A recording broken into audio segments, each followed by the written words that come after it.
Hai, kembali lagi bersama saya Genu dan selamat datang di Jam Film.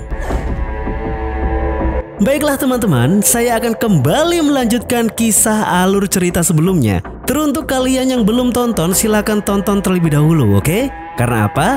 Karena cerita ini nantinya akan benar-benar terungkap siapa sebenarnya Mr. Lee ini. Simak alur ceritanya, dan sekarang mari kita putar intronya.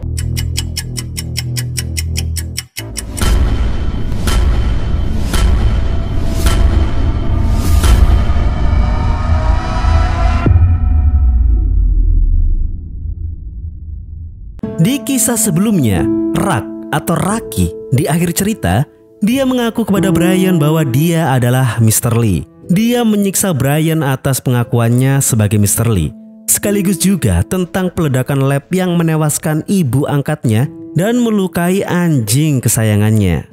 Dan untuk meloloskan diri, Rak memframing Brian sebagai Mr. Lee asli agar Brian ditangkap oleh polisi. Dia pergi bersama dengan anjingnya dan dua kembar itu untuk menuju ke suatu tempat. Dan sayangnya, Rak mengetahui GPS yang sempat dipasang oleh Won di kalung anjingnya itu. Namun, seolah Rak ini sengaja agar Won ini mengikutinya. Dia pun berhenti sejenak di ATM pinggir jalan dan ada sesuatu yang ingin dia lakukan.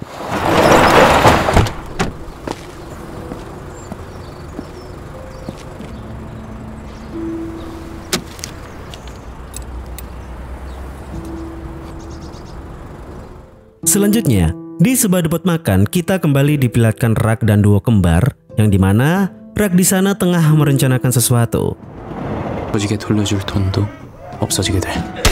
Dia berencana untuk mencuri semua pabrik bahan yang dimiliki oleh Brian yang tersebar di berbagai tempat itu untuk kembali membuat Laika, produk narkoba andalan ya. Karena dengan Laika akan bisa membawanya ke hadapan Mr. Lee yang asli. Artinya, di sini baru dijelaskan kepada kita semua bahwa Rak membuka dirinya sendiri bahwa dia bukanlah Mr. Lee. Oke? Jadi, misteri pertama terpecahkan. Lalu siapakah Mr. Lee ini sebenarnya? Dan kenapa Rak ini sangat berambisi untuk bisa bertemu dengan Mr. Lee ini? Lalu, dia memperlihatkan satu foto wanita dan Rak mengklaim bahwa wanita itulah nantinya yang akan bisa membawa mereka ke hadapan Mr. Lee yang sesungguhnya.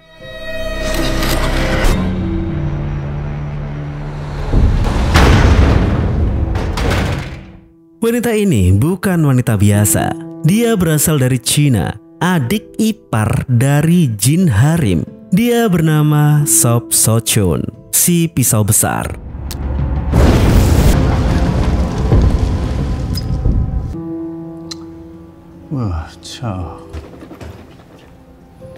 Wanita itu dijelaskan tentang kegagalan kakaknya, di mana seperti yang kita tahu bahwa Jinha tewas dalam transaksi Laika. Dan orang yang paling bertanggung jawab atas semua itu adalah Seo Yong-rak. Kegagalan transaksi Jinha adalah Jinha telah membayar dengan bahan baku senilai 20 miliar tanpa bisa membawa Laika ke Cina. Jadi, Sochun akan berniat terbang ke Korea untuk memberi pelajaran kepada Brian.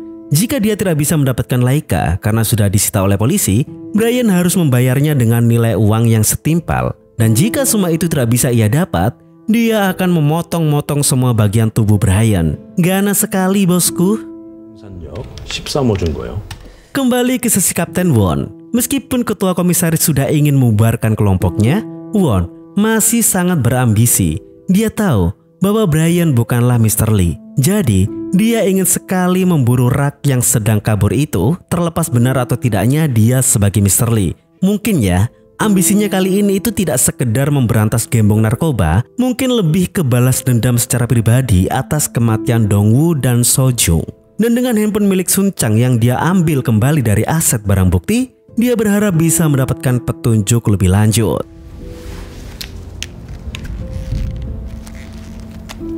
Lalu di sebuah rumah sakit tempat di mana narapidana Brian atau Lee In-moo dirawat, kita diperkenalkan dengan seorang wanita cantik yang bernama Guan. Dia memang cantik, Tapi bukan seleb TikTok pemburu FYP, melainkan dia adalah asisten sekaligus tukang pukul yang dimiliki oleh Brian. Di mana di malam itu, Guan akan menyelamatkan bosnya dan membawanya kabur.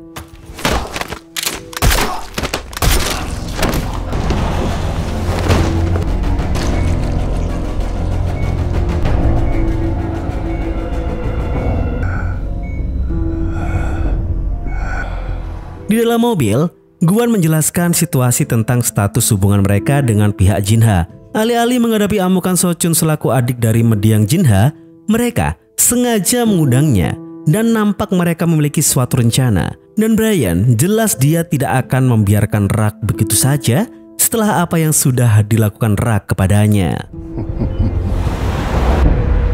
저희 팀 주십시오. 우리 이건 됐으니까 신경 꺼. Kita dibawa ke tempat Won. Dia masih dalam mode ambisi yang sama, yaitu mengejar Mr. Lee hingga ke ujung dunia.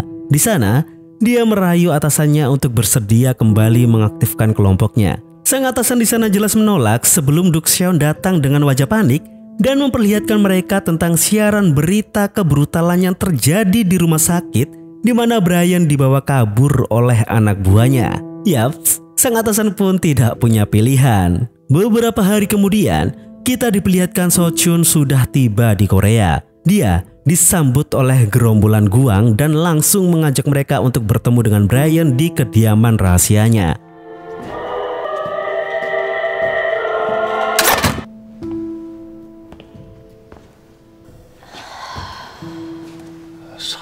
Setibanya di sana, langsung saja gadis sangar tersebut enggan mendengar basa-basi Brian yang penuh omong kosong itu. Kedatangannya adalah untuk menagih Laika. Di sana, Brian mencoba menjelaskan dia tidak memiliki Laika karena semua sudah berada di tangan polisi. Rekening pembayarannya pun juga sudah dibekukan dan bahan-bahan yang dia simpan di pabrik-pabrik rahasianya pun juga sudah menghilang. Intinya, barang, uang, dan bahan baku sudah tidak ada. Dan jika seperti itu, lalu kenapa Brian masih mengundang Sochun? Jawabannya adalah Brian meminta jasa Sochun untuk menangkap Rak. Bukan hanya karena Rak membawa uang dan juga bahannya, Rak adalah satu-satunya ahli kimia Laika terbaik. Lalu, Brian juga mengungkapkan bahwa dirinya juga punya bahan baku di Thailand yang dia klaim 2 kali lipat lebih banyak dari bahan yang hilang. Dia juga mendengar bahwa Mr. Lee punya lab besar di negara tropis itu. Sehingga Brian dengan alasan fisiknya yang sudah cacat itu meminta bantuan Sochun untuk membawanya ke sana. Dia akan mengganti bahan baku yang hilang itu berkali-kali lipat kepada Sochun. Kembali ke kelompok Won, mereka menemukan riwayat transfer yang dilakukan oleh Rak beberapa hari kemarin di ATM ya. Dia mengirim uang tersebut ke rumah Abu mendiang seorang yang bernama Kim Jae-seok, istri dari Lee Myung-hui. Dan uang itu untuk administrasi biaya pemakaman. Siapakah mereka? Tapi yang jelas, pertama-tama mereka dijelaskan bahwa mereka adalah warga migrasi. Kim Jae-seok lulusan teologi dan dia pernah juga menjadi relawan luar negeri. Setelah menikah dengan Lee Myung-hui, mereka pindah ke Kamboja untuk hidup sederhana. Punya 1 anak, berkebun dan menjalankan hidup slow living. Selain informasi tersebut, Won juga mendapatkan hasil forensik ponsel milik Sun Chang. Tidak ada riwayat pesan atau panggilan apapun yang tersisa di HP tersebut. Untungnya, masih ada riwayat GPS yang masih tersimpan. Mereka juga melihat riwayat rekaman CCTV dari pabrik bahan yang dimiliki oleh Brian, di mana di rekaman tersebut, Won melihat Rak dan juga duo kembar mengangkut bahan-bahan itu. Sehingga di sana, Won bisa berspekulasi bahwa Rak ingin membuat ulang Laika dan menjualnya. Won memberi instruksi kepada Duk Cheon untuk tracking lokasi minimal 2 km dari jalan raya dan riwayat lokasi yang pernah disinggahi oleh Sun Chang lebih dari 10 menit. Sehingga dengan model pencarian semacam itu, pada akhirnya mereka berhasil menemukan beberapa pabrik bahan milik Brian. Namun, semua itu sudah kosong dan Rak juga sudah tidak ada di sana.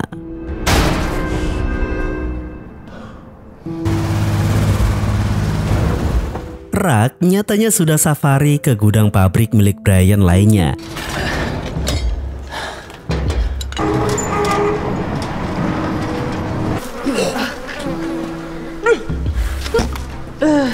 Di sana, dia kembali mendapatkan bahan-bahan yang dia inginkan.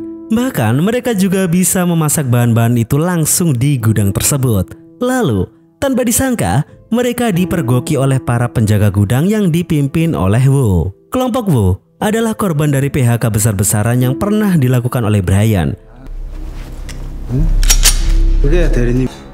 Sehingga di sana Rak mengatakan bahwa dia juga bukan utusan dari perusahaan. Posisi mereka sama-sama pembelot. Sehingga Rak bernego dengan kelompok Wu itu, jika dia dibiarkan untuk memasak Laika di gudang, nanti hasilnya bisa dijual bersama.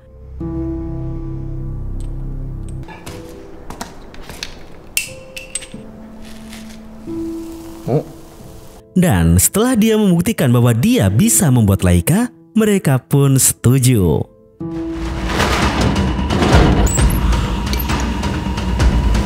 Won dan juga Duk, hingga malam hari mereka masih kesusahan untuk mencari Rak. Di sana, Duk mendapatkan telepon dari istrinya yang menginginkan Duk untuk segera pulang. Namun Duk, karena dia tidak enakan dengan Kapten Won, dia membujuk istrinya itu untuk mau memaklumi pekerjaannya yang memang sering membuatnya jarang pulang. Lalu setelah itu, mereka kembali melanjutkan perjalanan ke dua lokasi yang masih tersisa. Di keesokan harinya, duo kembar sedang pergi ke klinik hewan untuk mengganti perban si anjing. Sedangkan Rak dan para kelompok Wu sedang ngasuh sejenak. Lalu, ada dua mobil berhenti tepat di hadapan mereka.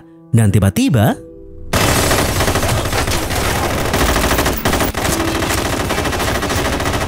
dan itu adalah So-chun beserta anak buahnya. Kebrutalan macam apa yang diperlihatkan oleh wanita ini, teman-teman?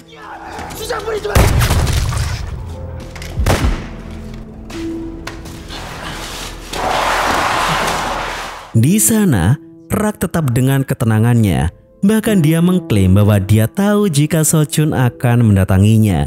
Sehingga dia ingin membuatkan Laika. Dan dia berjanji dengan bahan yang ada, dia akan memenuhi jumlah Laika sesuai dengan apa yang sudah menjadi kesepakatannya dengan mendiang Jin Harim. Selain itu, dengan adanya Laika akan membawanya untuk bisa bertemu dengan Mr. Lee. Di luar sana, tanpa disangka sudah ada Kapten Won dan juga Duk. Dengan jelas mereka tahu bahwa baru saja ada aksi baku tembak di pabrik itu. Di sana, Duk menyarankan kaptennya itu untuk menunggu bala bantuan terlebih dahulu. Namun, Won tidak mau karena ini kesempatan emas untuk segera meringkus Rak. Bahkan Duk jujur bahwa dirinya takut. Sehingga, Kapten Won pun menyarankan Duk untuk tetap di dalam mobil saja.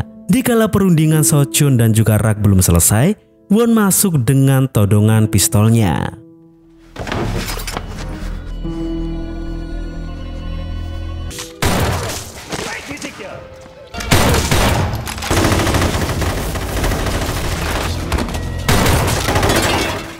Duk, tidak mungkin dia hanya berdiam diri di dalam mobil. Dia pun membantu kaptennya itu sebisa mungkin. Dia ditugaskan oleh Kapten Won untuk segera memblokir pintu masuk agar So-chun dan Rak tidak bisa kabur. Sehingga dia pun segera melakukan tugasnya.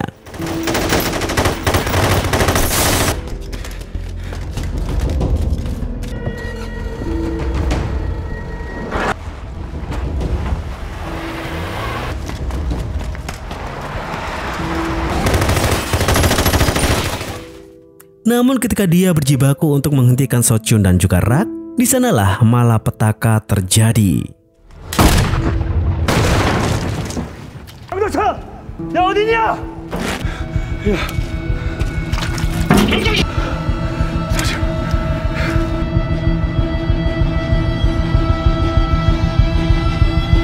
Setelah berhasil kabur dari kejaran dua polisi itu, Rak segera dibawa ke sebuah kapal dan akan menuju ke negara Thailand dan dibawa ke hadapan Brian. Won sudah tidak mendapatkan toleransi lagi atas kematian Duk selaku anggotanya. Dan atas kuasa Pak Komisaris, Won pun disekor selama 6 bulan dan Won juga harus bersiap jika komite disiplin dibuka untuknya.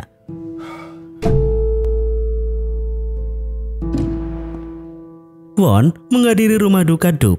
Bahkan di sana dia melihat sendiri tentang kemirisan yang terjadi. Duk meninggal dengan keadaan bayinya masih sangat kecil dan istrinya harus berjuang sendirian membesarkan anaknya. Dan tergambar jelas bahwa sang istri membenci Kapten Won atas peristiwa kelam ini. 김재석 임동에 있는 원예 농장이고요. 농장 사업 한시가 급한데 뭔 소리야? Won, dia hanya bisa menangis. Terlihat juga dia memberi penghormatan kepada Duk sebelum jasadnya dikremasi.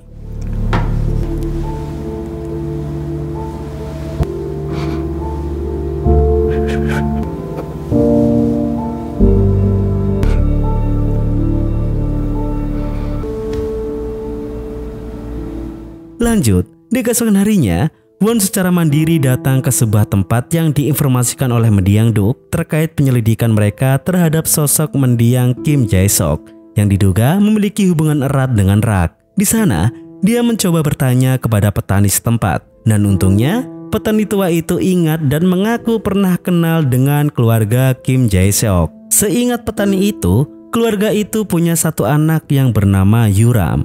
Dulu, para petani-petani ini tinggal di wilayah imigran Korea.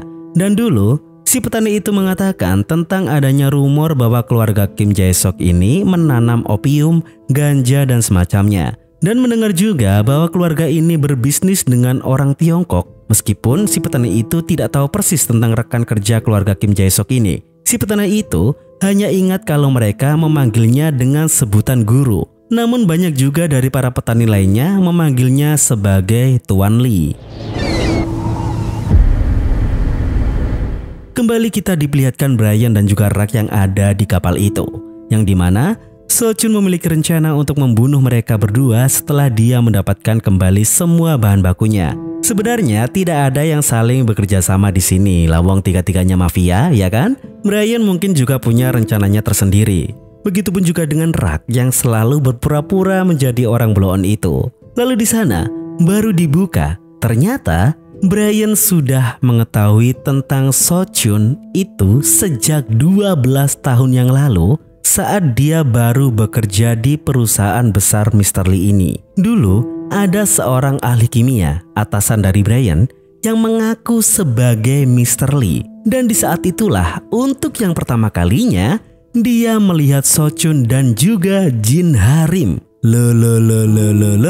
Maksudnya apa ini? Baiklah, kembali ke 12 tahun yang lalu. Di sebuah rumah pinggir tebing pantai, Brian sedang asik nongki di pinggir kolam. Di ruang atas itu, kita diperlihatkan manusia sangar.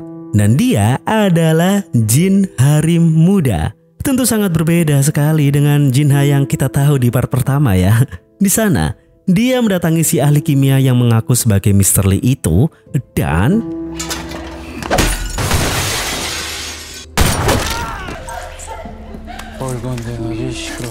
orang itu memohon ampunan agar tidak dibunuh. Namun dalam prinsip Jin Ha, siapapun yang mengaku sebagai Mr. Lee, artinya orang itu harus mati. Lalu tiba-tiba aksinya tersebut diganggu oleh seseorang, dan itu adalah So-chun. Kendatipun kedua orang ini bersaudara, mereka selalu berselisih. Bahkan So-chun ini pernah berupaya untuk membunuh Jin Ha. Namun ketika Jin Ha ingin membalas, dia dilarang oleh Boryung. Ingat ya, sama wanita psikopat yang kita tahu dia mati di part pertama. Intinya, Jin Ha di sana memberi peringatan kepada So-chun, di mana dia tidak akan lagi segan untuk membunuhnya jika pekerjaannya selalu diintervensi macam itu. Dan apesnya, dalam pertingkaian tersebut, So-chun malah melampiaskan kebrutalannya itu kepada si ahli kimia tadi.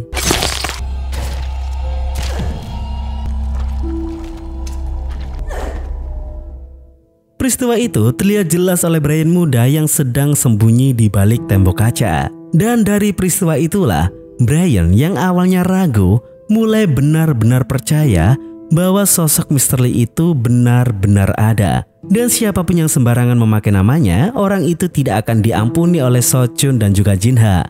Pertanyaannya sekarang adalah, jika Brian sudah tahu tentang hal itu, kenapa dia masih nekat untuk menggunakan nama Mr. Lee dan sengaja bertransaksi dengan Jin Ha? Lalu ini yang lebih penting, sebenarnya ada hubungan apa sih So-chun dan Jin Ha dengan Mr. Lee ini? Kembali kepada Won. Setelah mendapatkan informasi dari petani tadi tentang Kim Jae-sok yang berpartner bisnis dengan orang yang disebut sebagai Guru Lee, dia mulai men-trackingnya.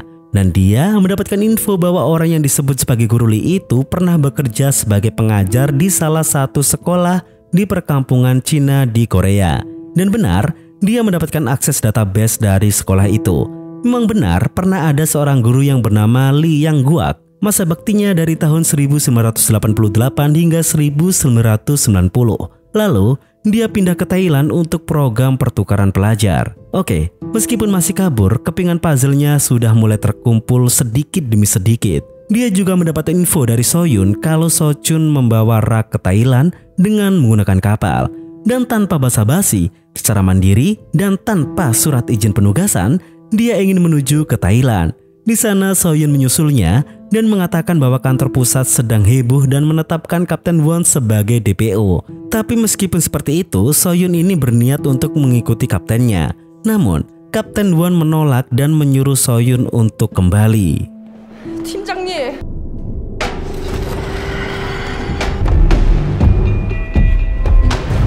Baiklah, kini kita diperlihatkan kapal yang membawa Rak dan juga Brian telah sampai di Thailand.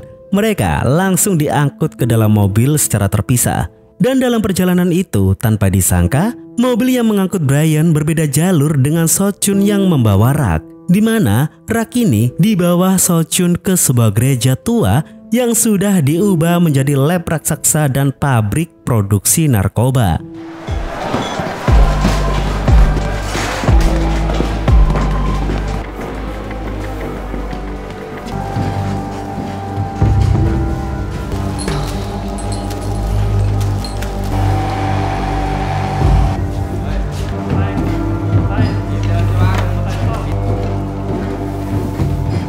Yang dimana di tempat itulah Rak akan diberi waktu 5 hari saja untuk membuat 5 kg Laika. Sedangkan Brian, dia dibawa masuk ke dalam hutan. Entah akan dibuang kemana Brian ini. Tapi yang jelas, semua itu ternyata sudah dalam perhitungan Brian sendiri. Dimana di dalam kondisi fisik yang lumpuh itu, dia membuat sebuah kode lewat kaca mobil untuk memberi informasi posisi duduknya. Dan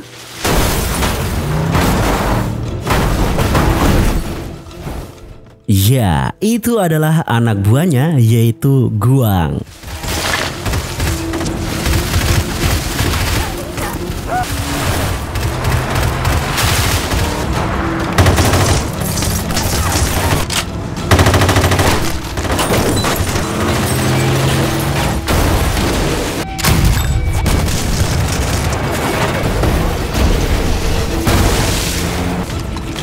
Move to right.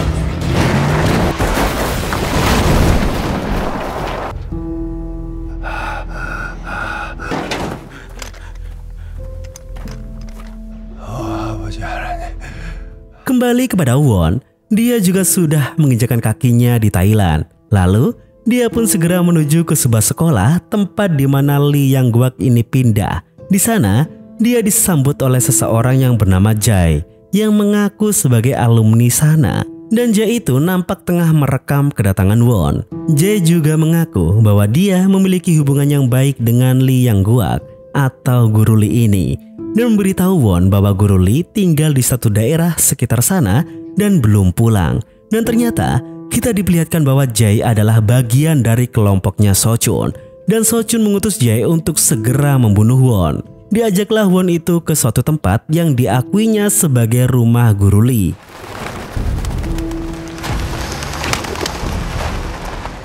Sejenak kita kembali ke sisi Brian. Di sana, dia mendapat pesan suara dari Rak. Yang dimana isi pesan suara itu, Rak berkata bahwa dia sudah sampai di suatu tempat tapi dia tidak tahu lokasi persisnya. Selain itu juga, Rak menegaskan dalam pesan suaranya bahwa jika mau sama-sama untung, Brian harus bisa menemukan Kapten Won karena Won memiliki alat pelacak lokasinya sekarang. Dan Brian diharap untuk segera datang. Won dibawa Jae ke sebuah rumah yang ia klaim sebagai rumah Guru Lee. Namun Won tidak bodoh dan tahu maksud dari Jae.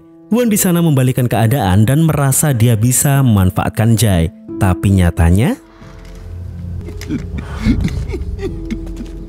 kembali ke Korea, dua kembar mendapatkan panggilan dari Brian untuk bisa bertemu dengan Rak. Namun sebelum berangkat, mereka berdua akan dibekali senjata apapun yang mereka mau. Karena nantinya mereka akan diajak untuk melakukan penyerangan bersama-sama ke kubu Sochun.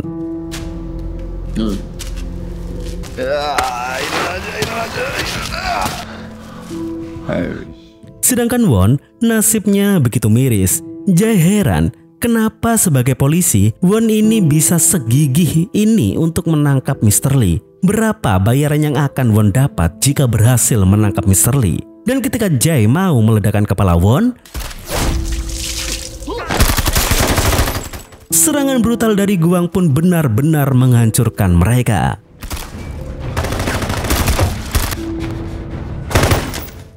Jae panik. Dia kesusahan untuk menelepon Sochun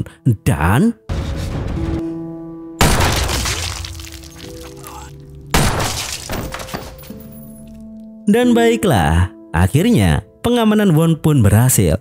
Tapi kok bisa alurnya menjadi seperti ini? Baiklah, mari kita kembali ke 29 jam sebelumnya. Di dalam kapal, ketika Sochun ini tengah sibuk dengan para kelompoknya, Rak dan juga Brian melakukan kong kali kong.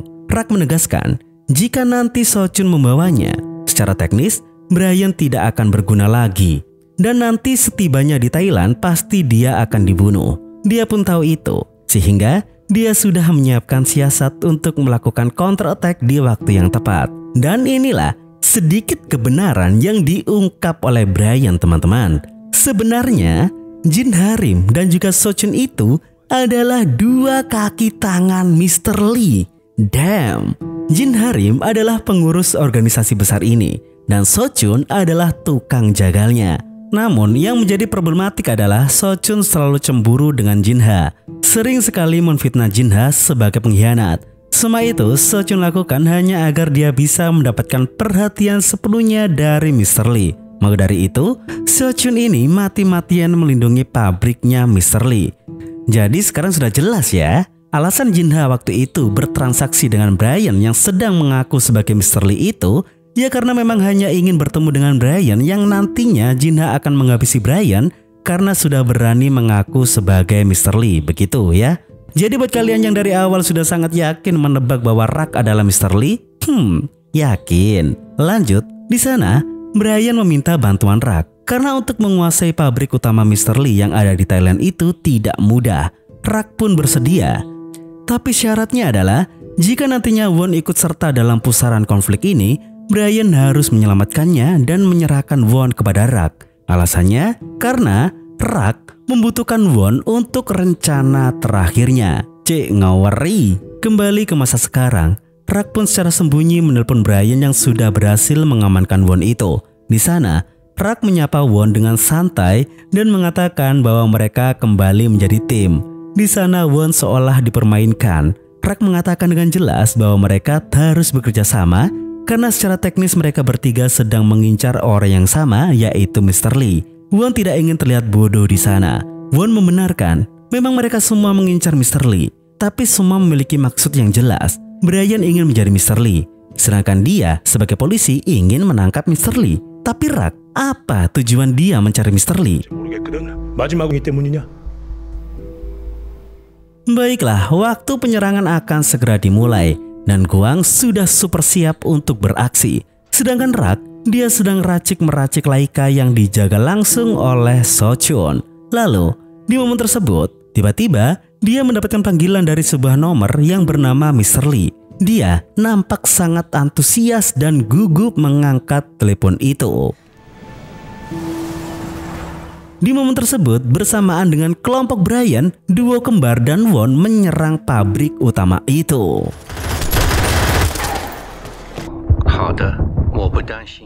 Kembali ke tempat Sochun, dengan lembut, dia melapor dia akan bisa menyelesaikan semuanya tanpa masalah.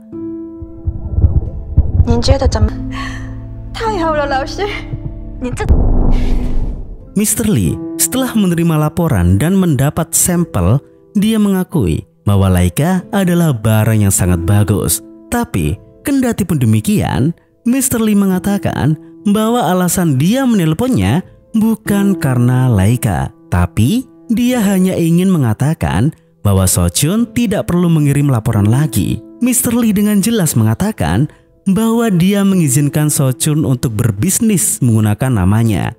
Dan jangan lagi-lagi mengusik kehidupannya. Dan inilah Mr. Lee yang sesungguhnya. Teman-teman, Dialah orang yang bernama Lee Yang Guak. Sochun sedih akan respon tersebut dan keceplosan memanggil Mr. Lee itu dengan panggilan ayah. Iya, ini dia. Mr. Lee adalah ayah dari Sochun, dan Sochun adalah anak yang tidak pernah dianggap oleh Mr. Lee. Bahkan Mr. Lee berterus terang bahwa dia sekarang ingin hidup tenang dengan keluarga barunya. Ketika telepon itu terputus, nampak Sochun sangat murka dan sangat kecewa. Begitupun juga dengan Rak. Dia tidak mengerti apa yang sebenarnya mereka obrolkan tadi. Karena intinya, Rak ingin tahu di mana Mr. Lee ini berada. Dan di sanalah wanita itu benar-benar menggila, di mana dia melampiaskan kemarahannya itu kepada Rak. Baiklah teman-teman ya, semuanya akan dijelaskan dari sini. Tiongkok 13 tahun yang lalu, kita akan diperlihatkan hubungan antara Mr. Lee, Jinha, dan Sochun. Di sebuah ruangan kerja, Jinha menghadap Mr. Lee dan memberikan berkas lampiran hukum yang menjelaskan bahwa Sochun tidak menyesali telah menganiaya seseorang karena paranoia. Jinha Rim berlutut di hadapan Mr. Lee dan mengatakan bahwa dia bersedia menutupi kasus itu dan meminta kesempatan sekali lagi kepada Mr. Lee. Bahkan Mr. Lee mempertegaskan kenapa Jinha mau menyelamatkan anak yang bahkan mau membunuhnya. Lalu setelah itu Sochun pun masuk ke ruangan tersebut dan dia menerima teguran dari Mr. Lee karena Sochun sudah berbohong dan memfitnah Jinha selaku kakaknya sendiri. Hal itu sangat disayangkan oleh Mr. Lee. Namun ketika Sochun ini memanggil Mr. Lee dengan panggilan ayah, Mr. Lee langsung menghantam keras perut Sochun hingga tersungkur. 怎么了？需要家人吗？那些很难受的。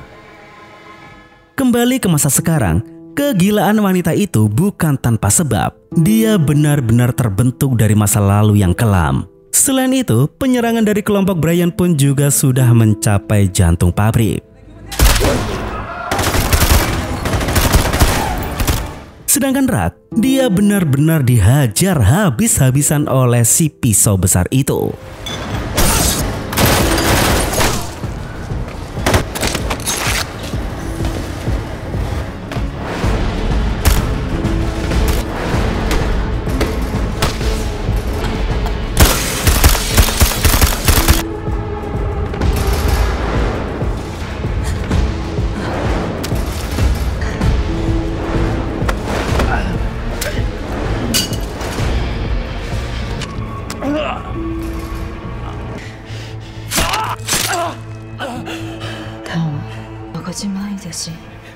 Sochun, sebelum dia memotong kepala Rak, dia melampiaskan kemarahannya terlebih dahulu. Dia marah atas kelakuan ayahnya, yaitu Mr. Lee, yang tidak pernah menganggapnya sebagai anak. Momen tersebut membuat si pisau besar itu sedikit lengah dan...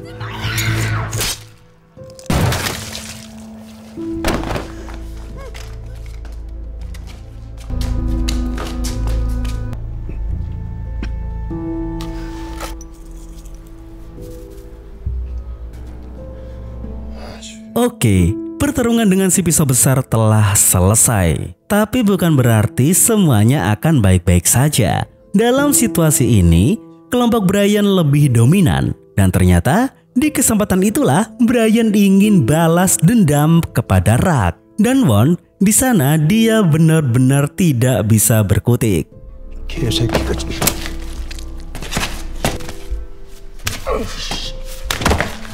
Sebelum Brian meledakkan kepala Rak, dia hanya ingin tahu, jika dari sisi Brian, dia jelas tahu dari tragedi masa lampau itu. Dia menjadi yakin bahwa Mr. Lee benar-benar ada, dan motifnya adalah ingin mengakuisisi bisnis besar Mr. Lee, dan menjadi Mr. Lee secara tunggal. Namun apa alasan Rak? Dari mana dia benar-benar tahu bahwa Mr. Lee itu nyata, dan apa yang membuat Rak melangkah hingga sejauh ini? Di sana Rak baru membuka. Ternyata, Rak juga mengetahui tentang tragedi yang dialami oleh Brian dulu, yang pada akhirnya membuat mereka mengetahui satu fakta yang sama. Jika berpura-pura menjadi Mr. Lee, antek-antek Mr. Lee yang asli akan datang. Dan jika kau mengikuti mereka, kau pasti akan bisa bertemu dengan Mr. Lee yang asli. Makanya, Rak sangat senang saat Brian muncul sebagai Mr. Lee. Karena selagi semua orang fokus pada Brian, Rak bisa menuntaskan rencananya. Dia juga sengaja membocorkan Laika dan memancing Mr. Lee. Dia juga sengaja mencuri bahan baku dan membocorkan lokasinya agar dia tertangkap. Dan bahkan Rak sengaja membantu Brian untuk mengakhirinya. Hebat sekali. Seolah di sana terlihat bahwa Rak lah yang mengatur semua jalan ceritanya. Namun tanpa dia tahu, Brian juga menunggangi jalan cerita itu. Rak merasa bahwa dia pemenang, namun tidak sepenuhnya demikian. Brian selama ini mencari tahu tentang Rak. Orang macam apa dia? Kok bisa menemukan formula Laika yang begitu sangat sulit? Sehingga daripada menggenggamnya, lebih baik membiarkan Rak untuk melakukan rencananya. Dan Brian tahu apa motif Rak berambisi untuk mencari Mr. Lee. Semua itu karena Rak ingin balas dendam. Iya, balas dendam. Brian tahu kalau Rak lah yang lebih menginginkan Mr. Lee daripada dirinya. Jadi dia ngikut saja di belakang dan bersikap seolah tidak tahu apa-apa. Jadi, kini langkah terakhir yang dilakukan oleh Brian adalah dia akan menyandra duo kembar guna membuatkan Laika untuknya. Bahkan tanpa segan, Brian membuat mata Joe buta.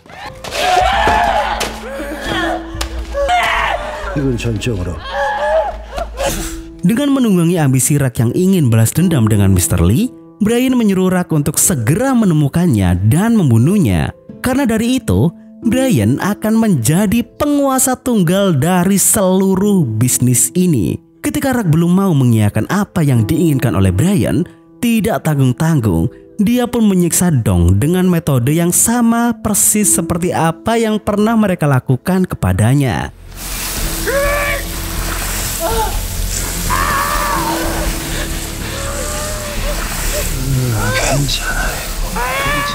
Dari sanalah, Rak bersedia melakukannya. Dia akan mencari Mr. Lee yang awalnya ambisinya itu hanya untuk balas dendam. Kini apa yang ingin dia lakukan itu secara eksplisit akan menjadikan Brian sebagai penguasa tunggal bisnis besar ini. Mr. Lee yang baru telah lahir dan habisi Mr. Lee yang lama itu.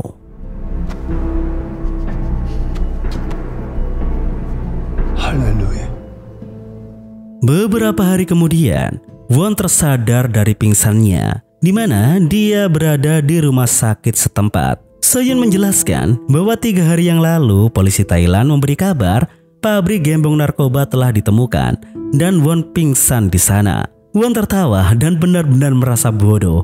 Ketika 2 kriminal besar sudah berada di depan matanya, dia hanya bisa pingsan dan tiba-tiba bangun di rumah sakit.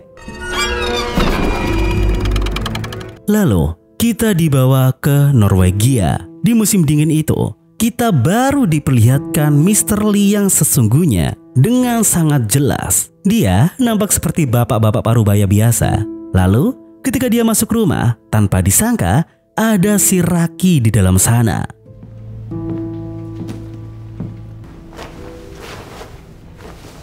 Luar biasa, akhirnya Rak benar-benar bisa menemukan Mr. Lee. Namanya juga mafia kelas kakap ya. Mr. Lee ini otomatis langsung tahu bahwa orang di hadapannya itu adalah Soo-young Rak, ahli kimia jenius yang membuat Laika. Di sana, Mr. Lee pun memuji kejeniusan Rak dan tidak menyangka bahwa Rak jauh lebih muda daripada yang dia bayangkan. Dari sinilah semuanya akan jelas teman-teman.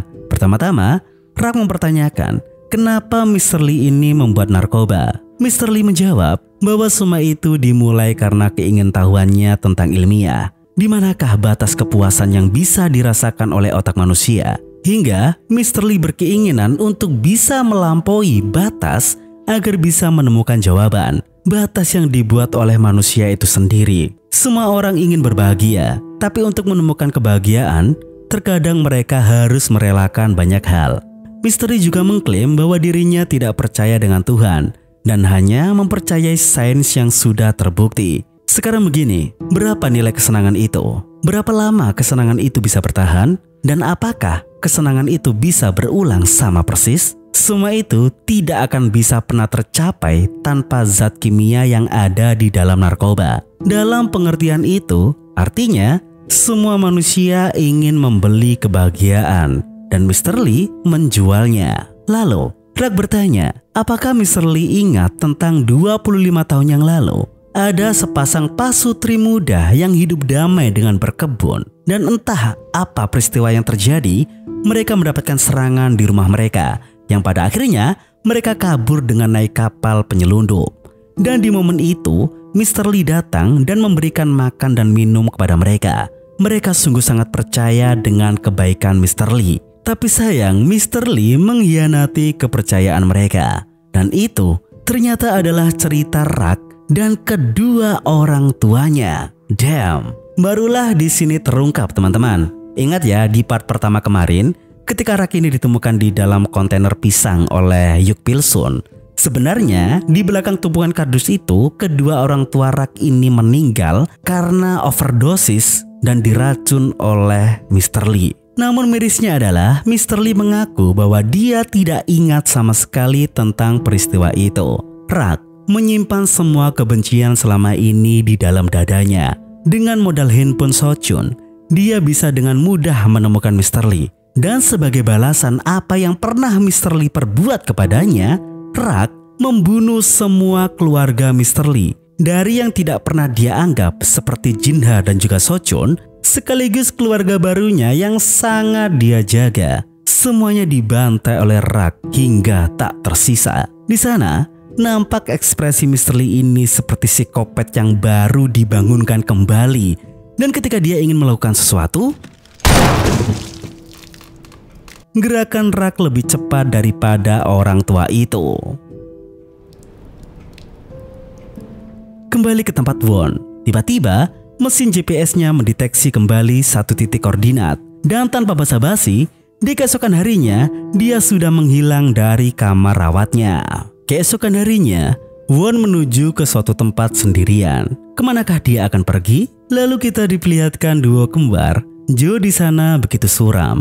Kebutaan yang dideritanya membuat dunia benar-benar sunyi. Lalu tidak lama kemudian, Won pun tiba. Dan rumah itu adalah tempat di mana Rak berada. Kedua orang ini kembali dipertemukan. Won memperlihatkan koran yang memberitakan tentang dosen yang tewas di rumahnya. Yang kita tahu itu adalah Mr. Lee. Won di sana bertanya, seperti apa Mr. Lee itu? Orang yang selama ini dia buru. Yang sudah kita ketahui bersama bahwa Mr. Lee itu hanyalah seorang ahli kimia biasa. Won tahu Rak sengaja membocorkan lokasinya sekarang agar Won menemuinya. Semua itu hanya karena Rak ingin bertanya seperti apa kedua orang tuanya. Informasi apa yang Won dapat dari setiap investigasinya. Apakah kedua orang tuanya itu seperti Mr. Lee? Apakah mereka layak untuk mendapatkan nasib yang seperti itu?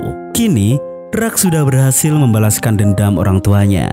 Dulu Rak berpikir jika dia berhasil membunuh Mr. Lee, kesedihannya akan hilang. Tapi justru yang ada, sekarang kesedihannya itu masih melekat. Kini setelah semuanya yang dia inginkan sudah tercapai, hidupnya merasa kosong. Dia sadar, apapun yang sudah dia tebus sekarang, tetap saja manusia tidak akan bisa kembali ke masa lalu. Tidak bisa kembali merasakan kehangatan yang sudah hilang atas nama peristiwa dan juga takdir. Ucapan itu adalah refleksi yang ingin diberikan Rak kepada Won. Katakanlah jika Won bisa menangkap Mr. Lee, bisa membunuh Rak yang secara tidak langsung sudah membuat Sojung, Dongwoo dan juga Dokjun meninggal. Apakah Won akan merasakan kepuasan? Apakah Won bisa merangkul kembali rekan-rekannya yang sudah meninggal itu? Dan ketika Rak menodongkan pistolnya ke arah Won, sungguh itu terjadi begitu sangat cepat. Dan mirisnya lagi, ketika Won memeriksa pistol milik Rak, tanpa disangka pistol itu hanyalah pistol kosong tanpa peluru. Yang menjelaskan semuanya bahwa tujuan akhir Rak setelah dia balas dendam kepada Mr. Lee adalah dia ingin mati di tangan Won. Gila, Won pun keluar dari rumah itu dengan tatapan kosong. Benar, semuanya sudah selesai. Tapi apakah dengan selesainya ini semua kesedihan yang dia rasakan akan hilang? Belum tentu. Namun tiba-tiba